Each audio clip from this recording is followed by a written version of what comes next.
Audio podcast में आप सभी का स्वागत है। आपके चैनल टीएम विकिपीडिया और जॉस टीम पे, दोनों ही चैनल पे आप लोग इसको सुन सकते हैं। आज का टॉपिक है भारत का अक्षांशीय विस्तार। भूपृष्ठ पर विषुवत रेखा यानी इक्वेटर से उत्तर या दक्षिण दिशा में स्थित किसी भी बिंदु की पृथ्वी के केंद्र से मापी गई कोणीय दूरी को अक्षांश कहा जाता है।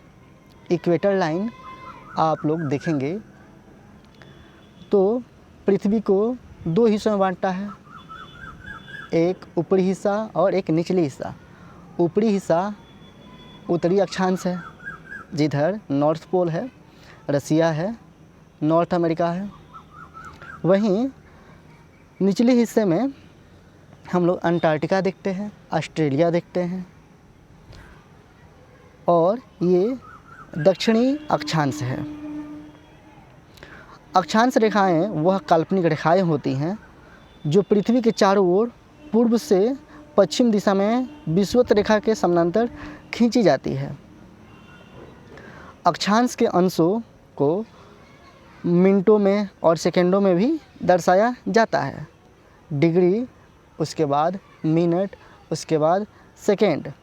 जैसे अगर किसी की अवस्थिति जो है 6 डिग्री 45 मिनट और 8 सेकंड है, तो इस तरह से इसमें तीनों कोण को हम लोग देख सकते हैं। और वहीं पृथ्वी को जो दो बराबर भागों में बांटने वाला अक्षांश होता है, उसे हम लोग भूमध्य रेखा यानी 0 डिग्री अक्षांश कहते हैं। विषुवत रेखा यानी भूमध्य रेखा के उत्तरी भाग को उत्तरी गोलार्ध और वहीं दक्षिणी भाग को दक्षिणी गोलार्ध कहते हैं। अब हम लोग देखेंगे कि यदि अक्षांश रेखाओं को 1 डिग्री के अंतराल पर खींचा जाए तो उत्तरी गोलार्ध में 0 डिग्री से 90 डिग्री तक जाने में 89 अक्षांश रेखाएं खींची जाएंगी।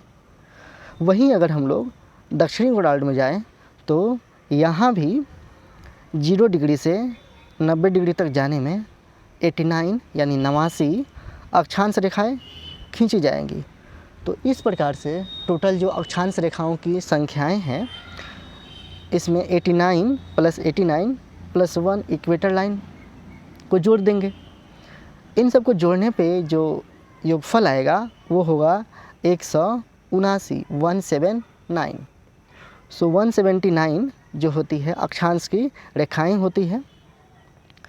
किन्हीं दो समानांतर अक्षांश रेखाओं के मध्य की दूरी 111 किलोमीटर होती है। यानी कोई 20 डिग्री पे है और वहीं 21 डिग्री पे जाएंगे तो दोनों के बीच का जो दूरी होगा वो 111 किलोमीटर होगा। भूपृष्ठ पर उत्तरी ध्रुव एवं दक्षिणी ध्रुव को मिलाने वाली काल्पनिक रेखा जो पृथ्वी को दो बराबर भागों में बांटती है, इसे हम लोग ग्रीनविच मीन टाइम कहते हैं, यानी प्रधान यमयुत्तर रेखा कहते हैं। अब पृथ्वी को पश्चिमी हिस्से और पूर्वी हिस्से में जो रेखा काटती है बराबर हिस्सों में, उसे हम लोग कहते हैं प्राइम मेरिडियन टाइम। यह रेखा लंदन के ग्रीनविच शहर से गुजरती है, जो 1884 में जब एक समिति बनाई गई थी और वहीं पे इसको एज्यूम किया गया था कि ऐसे निर्धारण किया जाएगा। प्रधान यमयोत्तर रेखा को 0 डिग्री देशांतर या 0 डिग्री क्या कहते हैं, लॉन्गिट्यूड कहते हैं। प्रधान यमयोत्तर के पूर्व एवं पश्चिम में उत्तरी ध्रुव और दक्षिणी ध्रुव को मिलाने वाली जो काल्पनिक रेखाएं होती हैं, उनको हम लोग देशांतर रेखाएं कहते हैं।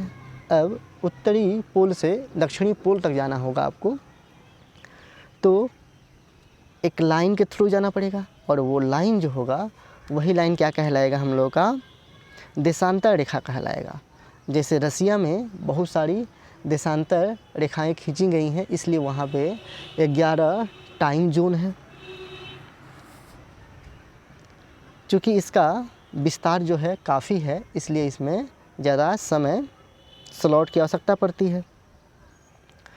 देशांतर रेखाएं समानांतर नहीं होती हैं। जहां हम लोग देखे हैं कि जो अक्षांशीय रेखाएं होती हैं 111 किलोमीटर पे सारी होती हैं, उसमें सारी जो होती है 111 किलोमीटर पे होती हैं और समानांतर होती हैं, यानी इक्वेटर पे कहीं भी जाएंगे या आर्कटिक सर्कल पे जाएंगे या हम कहें कर्क रेखा पे जाएंगे कहीं भी, तो कर्क रेखा और आर्कटिक सर्कल या इक्वेटर लाइन के बीच का जो डिस्टेंस होगा हमेशा कांस्टेंट रहेगा, यानी 111 किलोमीटर ही होगा।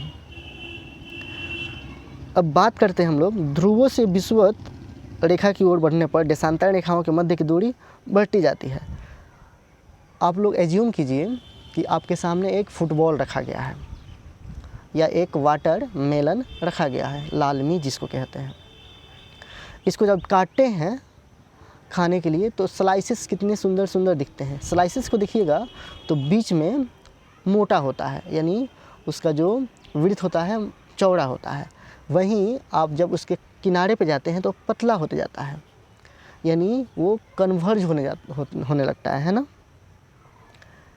इसका मतलब है कि वहाँ जो है पोल के पास उन दोनों रेखाओं के बीच डिस्टेंस क्या है, कम है, और वहीं इक्वेटर के साइड बढ़े हैं यानी लालमी के बीच में आए हैं तो वहाँ पे दोनों के बीच का डिस्टेंस ज़्यादा है। इस तरह से हम लोग देख सकते हैं कि जो पोल होता है वहाँ पे दो रेखाओं के मध्य की दूरी जो होती है 0 होती है, नगण्य होती है। वहीं अधिकतम जब होती है तो वो होता है विषुवत रेखा यानी भूमध्य रेखा पर, और यहाँ पर डिस्टेंस जो होता है वो होता है कितना, वो होता है 111.33 किलोमीटर, 111.33 किलोमीटर यहाँ पे डिस्टेंस होता है दो लॉन्गिट्यूड के बीच में। भारत पूर्णतया जो है उत्तरी गोलार्ध में स्थित है।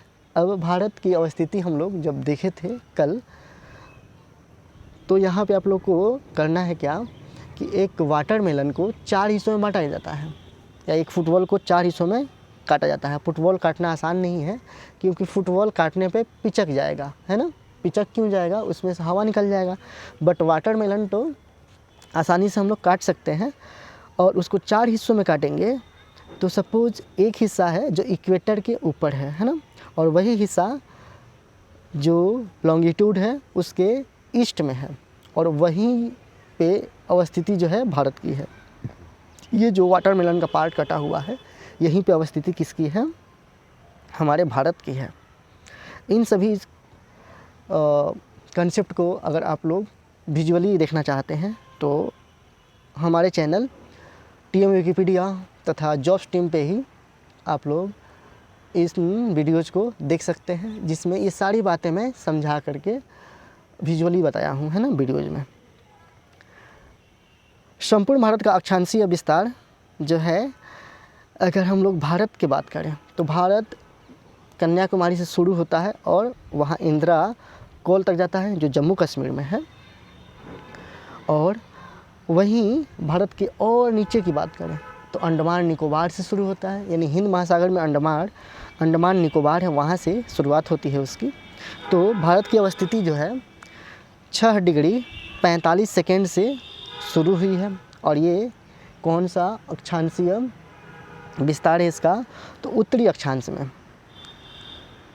तो नीचे 6 डिग्री 45 मिनट से 37 डिग्री 6 मिनट तक उत्तरी अक्षांश में इसका विस्तार है, और 6 डिग्री 45 मिनट जो है ये है आपका अंडमान निकोबार का सबसे लोवेस्ट पॉइंट, सबसे उत्तरी सबसे दक्षिणी हिस्सा, जिसका नाम है इंदिरा पॉइंट, या इसको पिग्मेलियन पॉइंट के नाम से भी जाना जाता है।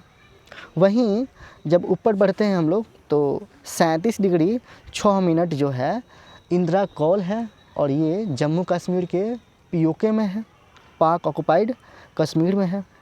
इसकी मुख्य भूमि की अगर बात करें भारत की तो 8 डिग्री 4 मिनट से शुरू होता है, जो कन्याकुमारी से शुरू होता है, और कन्याकुमारी तमिलनाडु में है। तो 8 डिग्री 4 मिनट से उत्तरी अक्षांश में शुरू होकर के 37 डिग्री 6 मिनट उत्तरी अक्षांश तक जाता है।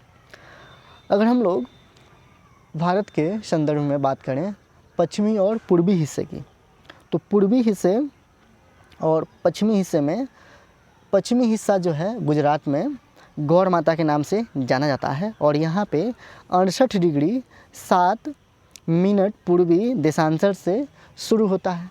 अब यहाँ पे अक्षांश की बात नहीं करेंगे, यहाँ पे देशांतर की बात करेंगे, क्योंकि जो लाइन खड़ी होती है ग्लोब पे वो देशांतर रेखाएं होती हैं।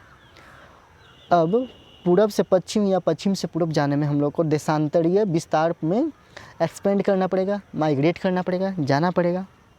वहीं अगर हम लोग को उत्तर से दक्षिण या दक्षिण से उत्तर जाना हो तो हम लोग को अक्षांशीय विस्तार में मूवमेंट करना पड़ेगा। तो 68 डिग्री 7 मिनट पूर्वी देशांतर से लेकर के जो गौर माता गुजरात में है, अरुणाचल प्रदेश के केबिथू में 97 डिग्री 25 मिनट तक पूर्वी देशांतर में इसका विस्तार है। उष्ण कटिबंधीय क्षेत्र का विस्तार जो है 23 डिग्री 30 मिनट उत्तरी और दक्षिणी अक्षांशों के मध्य है। अब भूमध्य रेखा के उत्तरी हिस्से और दक्षिणी हिस्से में जाएंगे तो 0 डिग्री से 23.5 डिग्री, जिसको कहते हैं हम लोग क्या, कर्क रेखा, और वहीं दक्षिणी हिस्से में जाएंगे तो 0 डिग्री से 23.5 डिग्री अक्षांशीय विस्तार दक्षिण में जो है, जिसको कहते हैं मकर रेखा, यहाँ तक का विस्तार जो है इसको कहते हैं उष्ण कटिबंधीय क्षेत्र, इंग्लिश में टेम्परेट जोन कहा जाता है। अतः भारत का विस्तार उष्ण एवं उपोष्ण दोनों कटिबंधों में है। अब यहाँ ध्यान देने वाली बात है कि 0 डिग्री अक्षांश से उच्च अक्षांश जो है 90 डिग्री की ओर जाने पर दिन और रात की अवधि में अंतर आता है। जो इक्वेटर वाले एरिया होंगे वहाँ पे दिन बड़ा होगा, वहीं पे जब हम लोग जाएंगे पोल के साइड तो दिन छोटा होगा। उत्तरी गोलार्ध में अक्षांश का प्रभाव दक्षिण से उत्तर की ओर दिन और रात की अवधि पर पड़ता है।